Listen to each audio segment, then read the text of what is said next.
Bienvenidos y bienvenidas a Inventando la Rueda, el podcast de innovación del Grupo de Investigación INEGI de la Universidad Autónoma de Madrid. Hoy tenemos con nosotras a Isabel Portero. Un placer estar aquí. Muchas gracias por venir, Isabel.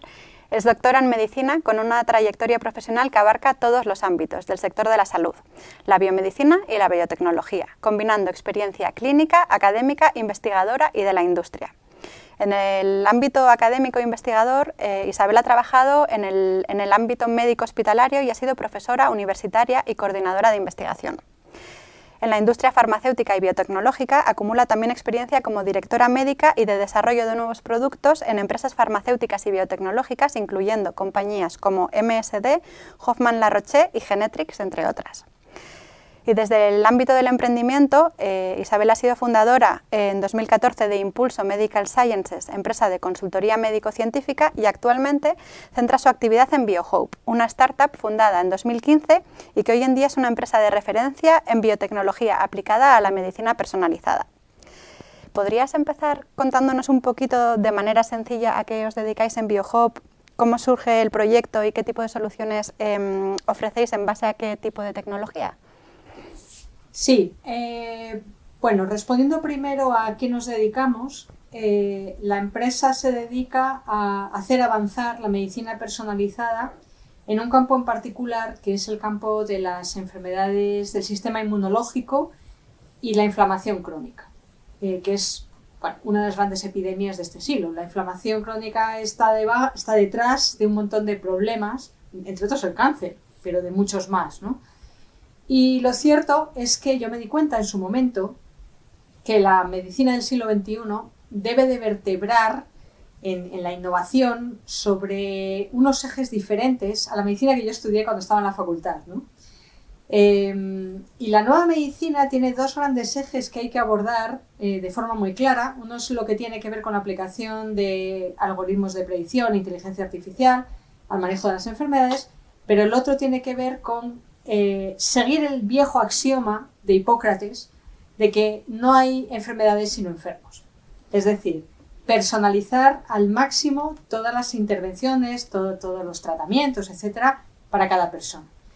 Entonces, yo lo que pensé en su momento es que la medicina personalizada es un campo que está muy desarrollado en unas áreas de la medicina, como por ejemplo el tratamiento del cáncer, pero sin embargo, en todo el gran mundo de las enfermedades inmunológicas, los trasplantes, las enfermedades inflamatorias crónicas, no está introducido. ¿Eso qué significa? Pues significa que a los pacientes se les trata, vamos a decir que a ciegas, es decir, de forma empírica. Los médicos lo que hacemos es poner un tratamiento y rezar. A ver si funciona, y si no funciona pues le cambiamos a otro, y se va todo haciendo un poco así, ¿no? Que es un poco pedestre. Entonces, en este siglo XXI yo entendía que se tenía que hacer algo para intentar cambiar ese modelo, ¿no? Y aproximarlo más a cómo se trata ahora el cáncer, que el cáncer ahora se maneja con un paradigma que se llama oncología de precisión, en el que se personaliza mucho, se analiza el tumor para ver qué fármacos en concreto hay que usar, etc. Así que BioHope nace para intentar dar respuesta a esta necesidad y crear una serie de pruebas que permitan darle un mapa, una orientación al médico que trata estas enfermedades y poder decirle de antemano qué fármacos van a funcionar con mayor probabilidad para un paciente en concreto. De forma que no vaya a ciegas y pueda escoger por los que más probablemente vayan a funcionar. Y bueno, este es un poco el origen conceptual, ¿no? Evidentemente, la tecnología que hay detrás es tecnología celular. Yo había trabajado en terapia celular, en Genetrix precisamente. Entonces había aprendido de células. Entonces se me ocurrió que, así como las células en Genetrix y hoy en día para el tratamiento del cáncer, las famosas CAR-Ts, se pueden utilizar células como medicamentos, o sea, las células vivas, que a uno le puede sorprender, pueden ser fármacos hoy en día, se usan para tratar enfermedades. Pues yo pensaba utilizar las mismas células vivas como métodos de diagnóstico. Es decir, utilizar el sistema vivo para diagnosticar. En este caso, lo que diagnosticamos es predecir la respuesta a los fármacos. Y bueno, no voy a entrar en más tecnicismos de cómo se hace, pero ese es un poco el concepto de a lo que nos dedicamos nosotros. Uno de vuestros primeros productos, si no me equivoco, ha sido el diagnóstico in vitro de Immunobiogram. ¿Cómo ayuda este tipo de producto en concreto? Por que lo veamos un poquito más con el ejemplo a vuestros pacientes o a los pacientes. ¿Cómo ayudaría? Pues mira, los Immunobiogram tiene ahora mismo indicación para trasplante de riñón. Entonces, ¿qué pasa? Cuando a alguien le ponen un órgano, le trasplantan un órgano, en este caso un riñón, ¿no? Para que el órgano sea aceptado, vamos a decirlo así, y pueda funcionar en el receptor, es imprescindible, por desgracia, utilizar unos fármacos que lo que hacen es evitar el rechazo. Porque el cuerpo, el sistema inmunológico está entrenado para atacar lo que no es propio. Entonces, si no se hiciera así, pues los trasplantes serían imposibles. De hecho, lo que ha hecho posibles los trasplantes, históricamente, es la existencia de estos fármacos, que pueden calmar las defensas, para que nos entendamos, el sistema inmunológico, lo calman y le dicen, bueno, no ataques este riñón que está haciendo algo bueno, ¿no? Entonces, esta medicación es una medicación compleja. Sin entrar en tecnicismos, es muy útil, funciona bien en muchos casos, es necesaria, pero es complicada. Tiene muchos efectos adversos, da problemas. Y además no es fácil acertar. O sea, estos fármacos en trasplantes se ponen empíricamente, como digo, es decir, sin mucha guía, y no es fácil dar con la diana y acertar. El hecho es que hoy por hoy aproximadamente la mitad de los trasplantes de riñón se pierden. Esto la gente no lo sabe, pero se pierden en aproximadamente 10 años. La mayoría de los casos es por mecanismos de rechazo, y esto nos está diciendo que los fármacos como que a medio plazo no terminan de funcionar suficientemente bien, y eso se puede achacar en parte a los propios fármacos, obviamente, pero en parte al manejo de los fármacos. El ponerlo todo a ciegas, pues no ayuda. Entonces, Immunobiogram lo que pretende es ofrecer una orientación a los médicos para acertar en la diana, para escoger el mejor tratamiento posible para cada paciente en particular y maximizar las oportunidades de que el riñón trasplantado dure más tiempo. Lo que nos cuenta suena súper importante, interesante, pero muy complejo. Entonces, seguro que habéis tenido un montón de desafíos iniciales en el proyecto, o bueno, obstáculos inesperados. ¿Puedes contarnos un poco cómo ha sido ese proceso de desarrollo de la tecnología y de esos kits? El proceso tiene dos tipos de obstáculos.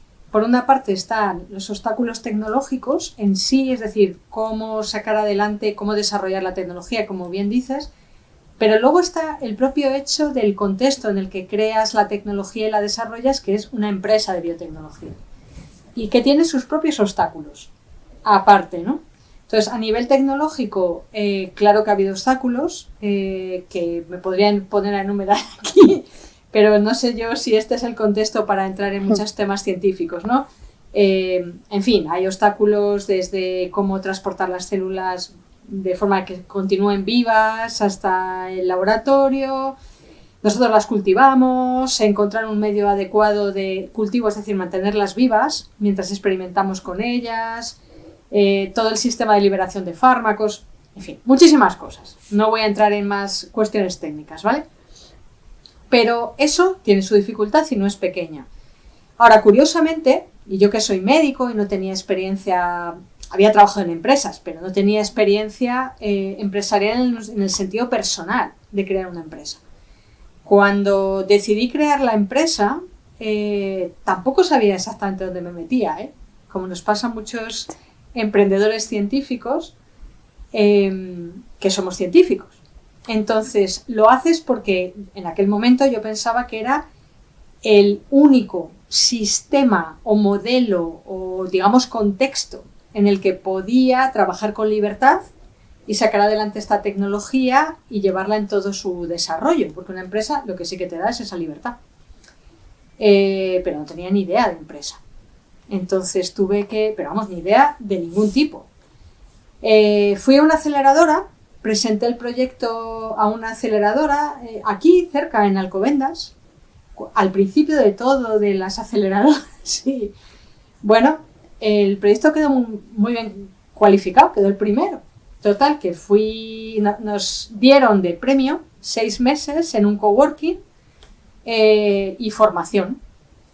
Entonces recibíamos charlas de expertos en temas de empresa. Mi conclusión final, después de ver esas charlas, es que no tenía ni puñetera idea de lo que me estaban contando y que eso era peligrosísimo. Y dije, a ver, yo puedo ponerme a aprender, y tendré que aprender porque no me va a quedar más remedio, por lo menos una parte. Pero soy una persona convencida de los equipos multidisciplinares. Creo que en un proyecto de este tipo no lo sacan solo adelante científicos, eso es un error garrafal. Tienes que incorporar talento muy variopinto y entonces ya desde el principio pues cogí a alguien pues para llevar las finanzas y toda la parte de gestión económica, un economista, que hoy en día sigue siendo mi director financiero, un abogado, y bueno, pues así todo. Así se fue más o menos montando la cosa. Aparte de necesitar un equipo multidisciplinar, la otra cosa que necesitas es dinero, es financiación. Porque una empresa de Deep Tech es un agujero negro que consume dinero a marchas forzadas sin retorno aparente. Entonces tú lo que estás creando es propiedad intelectual, que algún día del futuro esperas poder vender o lo que sea, pero te tiras años que eso es un pozo sin fondo. Y además es muy raro de explicar todo cuando te relacionas históricamente. Yo sé que ahora con la ley de las startups esto está cambiando, pero te relacionas con la administración pública, podían no entender nada, ¿no? Porque las cuentas de la empresa, pues lógicamente son muy raras. Entonces, todo es un contexto atípico. Es un mundo lleno de cosas atípicas. Y lidiar con los atipismos en general no es sencillo. Entonces, para conseguir dinero, nosotros lo que hemos hecho en estos 10 años, hemos tenido bastante éxito porque más o menos la mitad del dinero lo hemos conseguido en convocatorias altamente competitivas de tipo científico, tanto en Europa como nacionales, y más o menos la mitad es dinero privado. Dinero privado que inicialmente era gente, es decir, particulares, en una relación de confianza. Yo hablaba con mucha gente y había gente que decía, bueno, pues te voy a ayudar.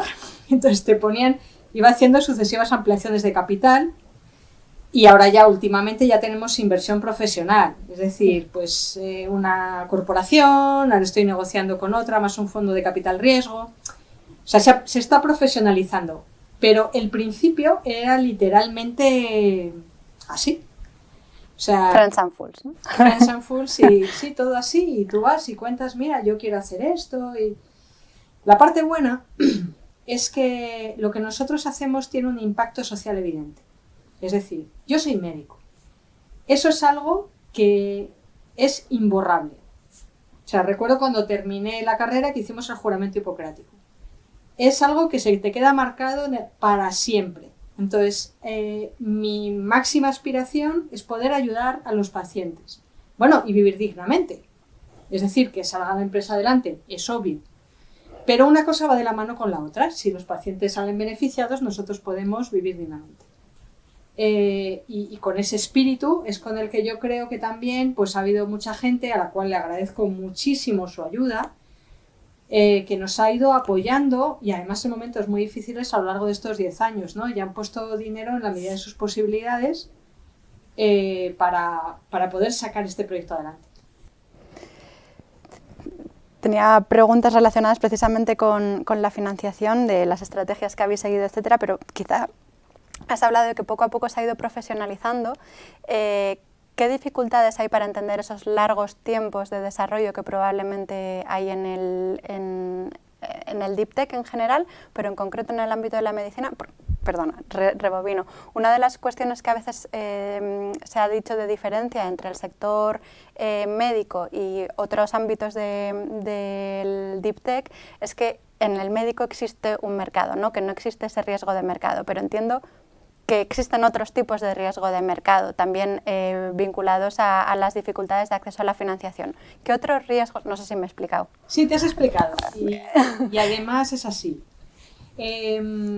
La diferencia, a ver, más grande de todas en relación con otros desarrollos tecnológicos es que nuestros tiempos son muchísimo más largos. Pero cuando digo mucho más largos, es mucho más largos. O sea, tú puedes desarrollar una aplicación, o que ahora está todo esto muy de moda y tal, pues para usuario, o sea, un B2C, ¿no? Para la gente, de una forma relativamente rápida. A lo mejor puedes tener un producto en el mercado en un año, bueno, o en menos, no sé. Yo no soy una experta en ese campo, ¿vale? Pero en biomedicina, no. O sea, el ámbito médico o biomédico es el sector más regulado del mundo. No hay absolutamente nada que tenga una regulación más dura ni más potente, como es lógico. Porque claro, la salud humana es lo más importante. Entonces no hay nada que se le parezca de ningún sector, de nada. Entonces, cumplir con todas las exigencias que lógicamente nos piden, porque yo lo entiendo y es una cosa que apoyo, además me parece normal, supone muchos años de trabajo. Entonces, al final estamos hablando de cosas que, está documentado, varían entre los 10 y los 20 años, hasta que tú consigues cerrar algo que realmente puede entrar en los hospitales y puede ayudar. Y claro, a nivel, no es, nosotros lo entendemos, pero a nivel de los inversores no, porque está completamente en contra de las típicas visiones desde el punto de vista de la empresa normal, no como las biotech, de los tiempos de salida, de los tiempos de inversión. Se sale completamente de lo normal. Esa es la razón por la cual al principio nosotros el apoyo financiero lo recibimos de particulares. Porque básicamente yo pues a todo el mundo le decía pues lo que es la verdad. Es decir, a ver, aquí tú invierte un dinero, pero estate tranquilo. O sea, no me vengas diciendo que qué pasa con esto 4 años después, porque no va a funcionar así. Esto es como si coges unas letras del tesoro o algo así, de esas que lo dejas ahí y años después pues aparecerá algo de ahí, ¿vale? Ese es el planteamiento, ¿no? Entonces, ahora ya lo que nos ha pasado a nosotros es que cuanto más te acercas a la meta final y ya están más cerca los tiempos del retorno económico, ahí es cuando ya se te acercan los profesionales, porque ya cuadra con sus tiempos, ¿no? Pero previamente tienes una travesía del desierto que es tremenda. Porque por curiosidad, o sea, hemos hablado en alguna entrevista anterior de los Technology Readiness Level, ¿no? De esas distintas fases en las que vais pasando. ¿Dónde aparecería la parte de cumplir con toda la regulación del sector médico en la parte de laboratorio? ¿En cuál de las fases o en todas? ¿Cómo funciona un poquito esa parte regulatoria? Pues en términos de la Comisión Europea, que lo numera del 1 al 10, tú estarías en condiciones de salir al mercado a partir del 8, para entendernos, ¿no? Hay todo un camino previo. Yo la empresa la empecé de la nada. Es un caso atípico, porque la empecé con un PowerPoint y como quien dice desde el salón de mi casa. O sea, no salía ni siquiera de una institución, que es lo típico. Entonces, pues toda la escalera nos la hemos recorrido a pico y pala, ¿vale? hasta el readiness, ¿no? Hasta el 9 en nuestro caso y tal. Este camino es un camino que es un poco diferente cuando desarrollas fármacos o cuando desarrollas medical device, ¿vale? Dispositivos médicos, etcétera, o test de diagnóstico. El modelo no es el mismo, pero al fin y a la postre tienes que acabar cruzando esos estadios, que básicamente, en términos generales, detrás, a diferencia de otros sectores, donde tú tienes un primer prototipo que te has hecho por tu cuenta y lo pones enseguida a disposición de los usuarios, porque bueno, pues lo pruebas y lo vas arreglando, lo que sea, y tampoco hay nada que perder. Aquí no. Aquí tú tienes un primer producto que ya sabes de antemano que tendrás que mejorar un poco y entras, si es un fármaco tienes que probarlo, tienes que hacer la experimentación regulatoria, que desafortunadamente es en animales, pero es que no hay otra manera hoy por hoy de hacer esto. Si es un medical device no es necesario, nosotros no tenemos que hacer esa parte de los animales. pero sí tienes que ir a hacer la batería de estudios clínicos. Empiezas haciendo un primer estudio clínico donde, por ejemplo, en nuestro caso, nosotros tenemos suerte porque solo tenemos que sacar sangre al paciente y no le hacemos nada. Al paciente no le hacemos nada, ¿no? Eso es suerte. En nuestro caso es así.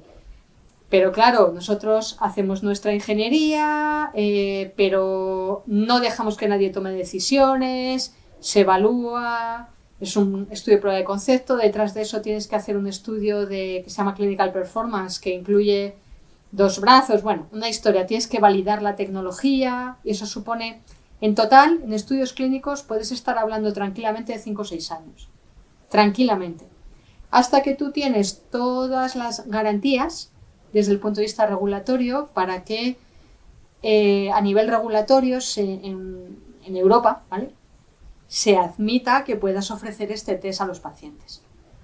Y es lógico, o sea, a mí, es decir, nosotros no nos quejamos de eso porque entendemos, yo soy médico, entiendo el racional y entiendo que tiene que ser así.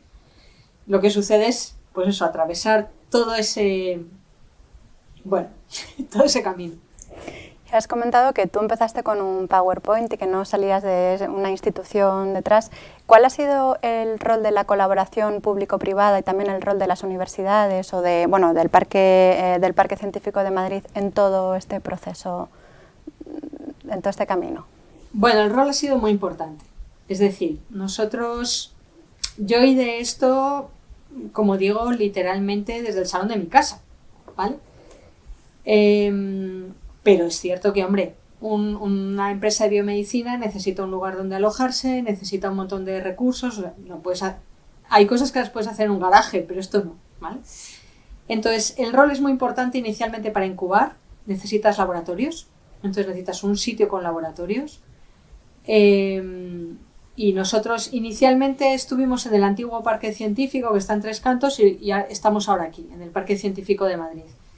Y esto es vital para nosotros. Es vital, o sea, desde ese ángulo yo estoy muy agradecida al parque porque nosotros no podemos costear el montar un laboratorio desde cero en una nave industrial, para entendernos. Y aparte no tiene ningún sentido hasta que tú realmente no empiezas a monetizar toda la inversión. Entonces, el papel de organizaciones como el Parque Científico son vitales para sacar adelante pequeñas empresas de biomedicina.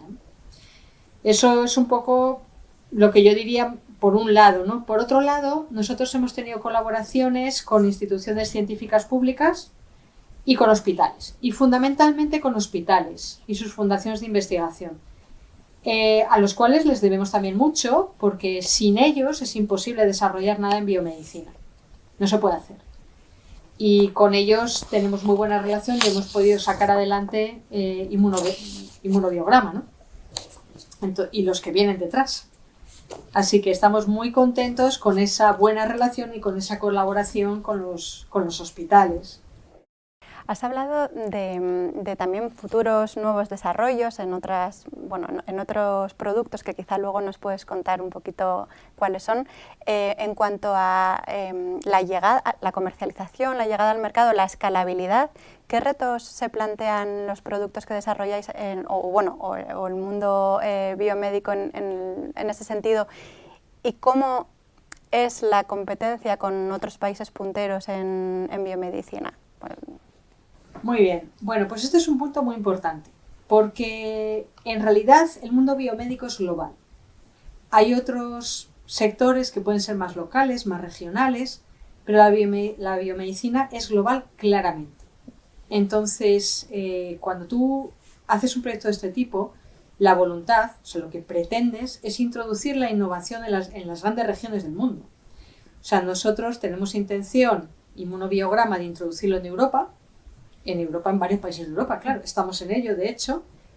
En América, este año, en principio, si va todo bien, lanzaremos en México, en los Estados Unidos, con los que estoy intentando llegar a un acuerdo con alguna empresa, en algunos otros países de Sudamérica, tenemos un acuerdo con una empresa de la India, iremos a más sitios de Asia, entonces, es un mundo global. Y desde ese punto de vista, una empresa de biomedicina española está compitiendo con las empresas de biomedicina de Boston, de San Francisco, de Los Ángeles, no sé, de Ámsterdam, de Taiwán, pues las que tú quieras, ¿no?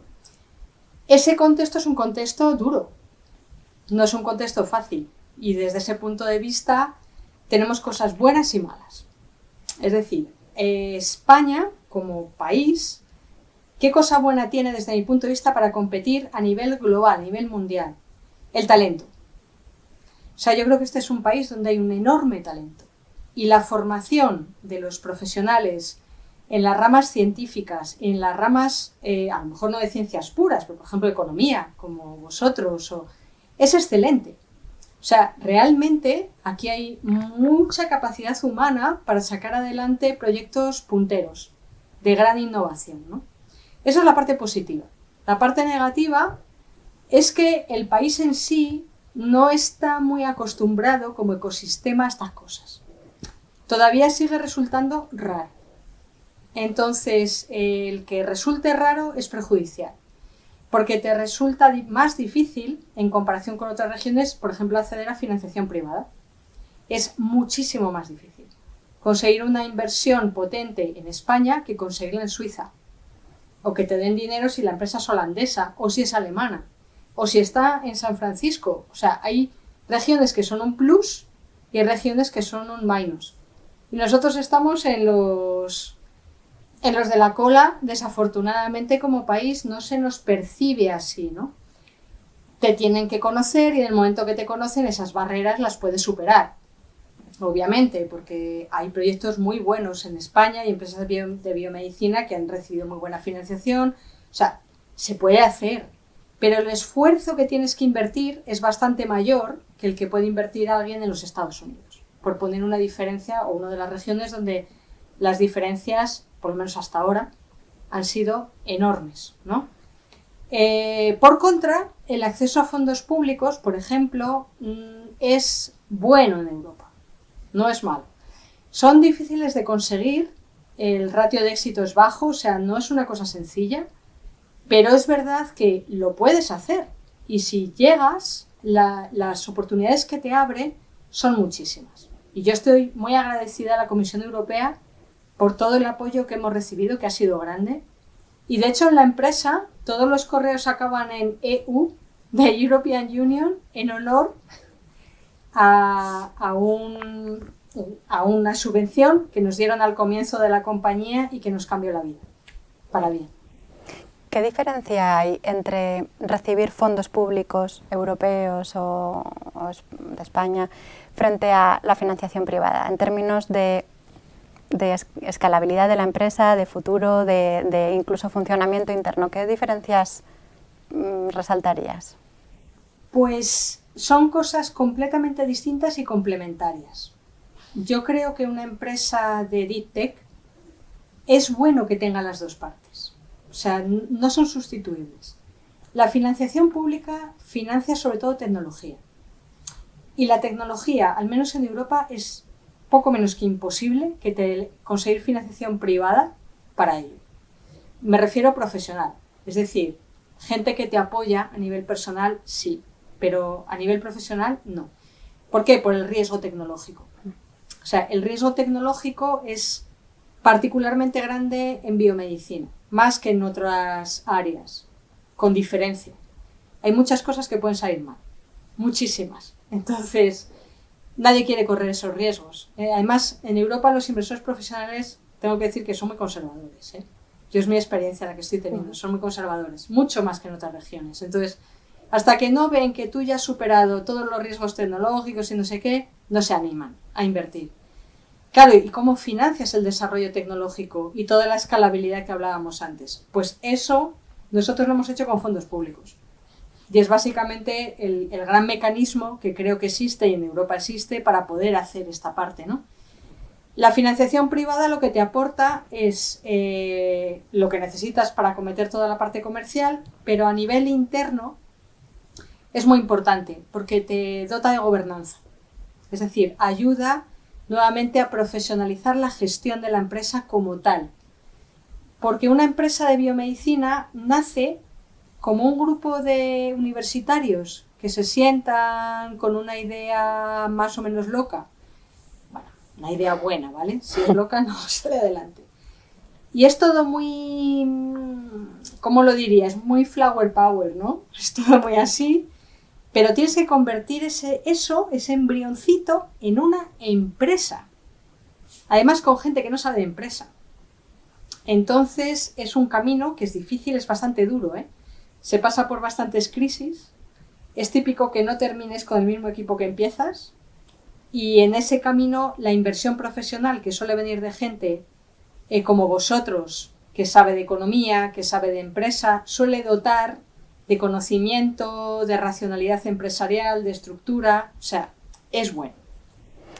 ¿Cómo ha sido, hablando de talento y de equipo, que lo hemos mencionado ya varias veces, cómo ha sido un poquito la evolución del equipo a lo largo de estos años? ¿Cuántos sois ahora y más o menos qué equilibrio hay entre científicos, perfiles más profesionales o de negocio? ¿Qué proporción, por ejemplo, tenéis de doctores en distintos ámbitos? Bueno, cuéntanos un poquito más del equipo. Bueno, somos ahora 24. La proporción viene a ser un 65-35, 65 más o menos es equipo científico, tecnológico, ¿vale? Tecnología. Bueno, es que somos una empresa de investigación y desarrollo, entonces es normal, ¿vale? Nos dedicamos a eso, ¿no? Y el resto son profesionales no tecnológicos, pero importantísimos. Vamos, importantísimos. Toda la gestión financiera, administración, operaciones, regulatoria, comercial, negocio, pues todo ese mundo, ¿no? Entonces, esas son un poco las proporciones. Doctores, en el lado científico, somos ahora, si no recuerdo mal, porque es que estamos incorporando gente y por eso estoy pensando. Con un doctorado somos 5. Pero tenemos también pues, muchos técnicos de laboratorio. La empresa, yo he intentado todo el tiempo hacer una mezcla curiosa, que también es un poquito intergeneracional, ¿no? Estamos los viejos del lugar. De hecho, pues somos ahí las viejas glorias, ¿no? Estoy yo, está el director financiero, que también es un señor mayor y tal y cual. Y luego lo que yo he intentado hacer es dar muchas oportunidades a gente joven. O sea, ahí he roto también un poco esta idea del empresario casposo, no sé qué. Yo soy empresaria, no pensaba serlo y resulta que soy empresaria. Pero claro, soy una empresaria científica y no tiene nada que ver con el imaginario colectivo de los empresarios. Nosotros somos un equipo de científicos a emprendedores. Entonces, yo he dado oportunidades y lo seguimos haciendo a gente joven, bastante joven, que entra, que no son doctores, ¿vale? Pero no importa. Vienen, aprenden con nosotros, tanto en el lado científico como en el lado de negocio, y estoy constantemente, bueno, últimamente he incorporado bastante gente jovencita y es bastante agradable el estar en la empresa y tener esos equipos donde se mezclan las generaciones y los géneros también, porque somos muchas mujeres. Precisamente hacia ahí iba a atender, pero sabes que tenemos una sección dedicada a disruptoras, entonces, bueno, sin duda eres una disruptora y parece que el porcentaje de startups biotecnológicas en España lideradas por mujeres es mayor que en otros ámbitos tecnológicos. ¿Cuál ha sido tu experiencia como emprendedora y cuál es tu percepción también en cuanto a la captura de talento científico y bueno, de talento en general femenino en el mundo del emprendimiento? Pues mi experiencia en la empresa ha sido buena. Es decir, yo no tengo más que buenas palabras y buenos recuerdos en el sentido de que he recibido apoyo, me han apoyado. Yo nunca he percibido en la empresa que se me haya tratado diferente por el hecho de ser una mujer. Ni he notado nada de esto. Tengo que decir que debido a mi edad y a mi generación, porque acabo de cumplir ahora mismo 55 años, en mi pasado sí que he vivido esto. O sea, yo sí que tengo la experiencia de techos de cristal, de barreras, de dificultades. Las mujeres de mi generación, bueno, o sea, cuando éramos jovencitas, ¿no? Pues tuvimos que pasar las de Caín en determinados ámbitos y tengo la experiencia personal. En la empresa, en BuyHome, no me ha pasado y lógicamente hago todo lo posible para que esto no vuelva a pasar nunca y que las siguientes generaciones no tengan que afrontar estas dificultades y estos problemas que yo sí que tuve que afrontar previamente, ¿no? Y en ese sentido no tengo absolutamente ningún problema para la captación, vamos a decir, de talento en mujeres jóvenes, ¿no? Estoy encantada de hacerlo. De hecho, hoy por hoy somos más mujeres que hombres. De hecho, con diferencia. Es casual, porque yo soy una persona muy meritocrática. O sea, a mí... sé que esto no está de moda, pero soy una convencida del mérito personal. A mí no me interesa nada más que eso. O sea, no me interesa, por así decir, ni de dónde viene la persona, ni qué color tiene, ni cuál es su lengua materna, ni nada de nada, ni si es hombre o es mujer. Tú, ¿qué sabes hacer? ¿Y qué valores tienes? ¿Y cómo quieres crecer? Eso es lo que me importa. El resto me da igual. Entonces, a partir de ahí, así es como he intentado crear el equipo. Y bueno, coincidencia o no, la verdad es que hay más mujeres que hombres, hoy por hoy. Muchas gracias. Pues si te parece, para ir cerrando y no robarte mucho más tiempo, hemos hablado antes de que teníais otros proyectos, otros kits, otros productos en desarrollo. Si puedes contarnos un poquito más de los retos futuros personales tuyos y de BioHope, pues... Desde luego. Nosotros, una vez hecha esta parte del trasplante de riñón, tenemos 2 proyectos que estamos armando para otros trasplantes, ¿vale? Trasplante de pulmón y trasplante de riñón y páncreas, conjunto. Y bueno, vamos a ver si podemos ayudar también en esos campos. Y por otro lado, tenemos un proyecto que hemos recibido la financiación pública precisamente, para desarrollar otro test en artritis reumatoide. Que bueno, es una enfermedad bastante común, ¿vale? Es bastante corriente y bueno, pues que adolece del mismo problema que he explicado antes, ¿no? Y detrás de ese proyecto tenemos un tercer proyecto en el cual lo que queremos es ayudar a personalizar un tipo de fármacos que se usan en bastantes enfermedades del sistema inmunológico, que son inyectables, que son muy caros y que, bueno, pues funcionan en más o menos un 60% de los pacientes, en términos generales. Eso significa que hay un 40% que no le funcionan. Y nuevamente entramos en la rueda de voy probando a ver si acierto. En este caso con el agravante de que son fármacos carísimos.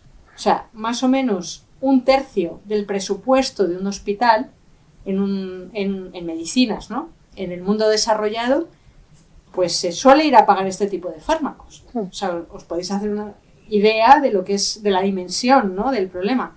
Es evidente que si tú tienes un mapa que te permita orientarte y poder seleccionar qué fármacos van a poder funcionar mejor para cada paciente, no solamente vas a ahorrarle problemas al paciente, sino muchísimo dinero a los sistemas de salud. Entonces, ese es el tercer proyecto que tenemos en la compañía. Pues muchísimas gracias por tu tiempo y por vuestra labor y aportación. Y gracias de nuevo. Nos vemos en el siguiente podcast.